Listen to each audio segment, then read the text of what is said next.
Hey guys, Colin here at the Deep Tissue Massage Center with the next installment of how to get these big glute muscles firing. And in this case, we're going to start to incorporate arm movement, hip movement, and start to get these sacroiliac joints functioning the way they're supposed to.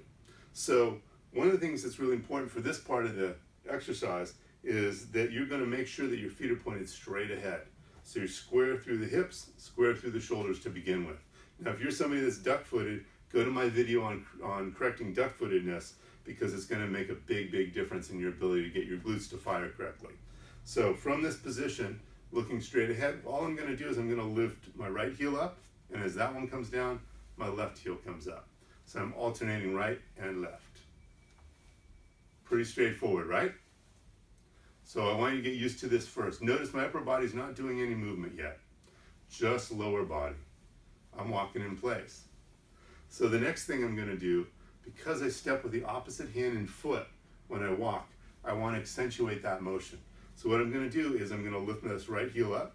I'm going to swing my left arm forward and my right arm back. So now I'm getting a little twist going on in through here.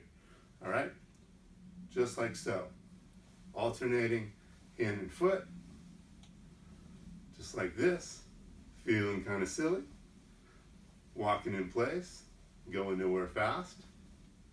It's okay. We got to learn how to move correctly. So remember, get that twist in. So this shoulder moves toward this hip a little bit as you do that.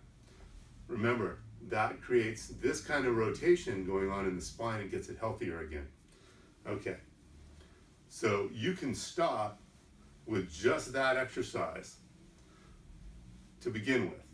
Then the next thing that you're going to add is you're going to add lifting the rib cage up, like I mentioned in the previous video.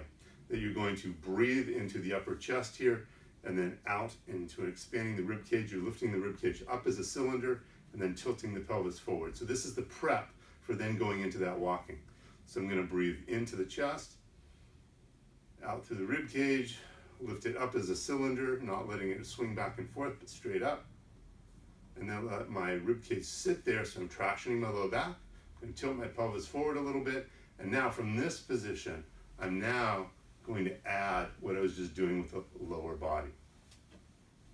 Just like so. Notice I'm twisting the waist, opposite hand and foot moving. Again, going nowhere fast, but feeling good. And I would suggest that you practice this for 3 to 5 minutes a day. What you'll find is that the sacroiliac joint here will start to really loosen up. You'll start to continue to decompress that low back. You'll be able to expand your rib cage and get yourself into a good posture without having to compress the upper ribs. And I think overall you're going to start to feel better. Once you start getting comfortable with this, we might take you out into the real world and actually put you on the street. So remember, here at the Deep Tissue Massage Center, we create health.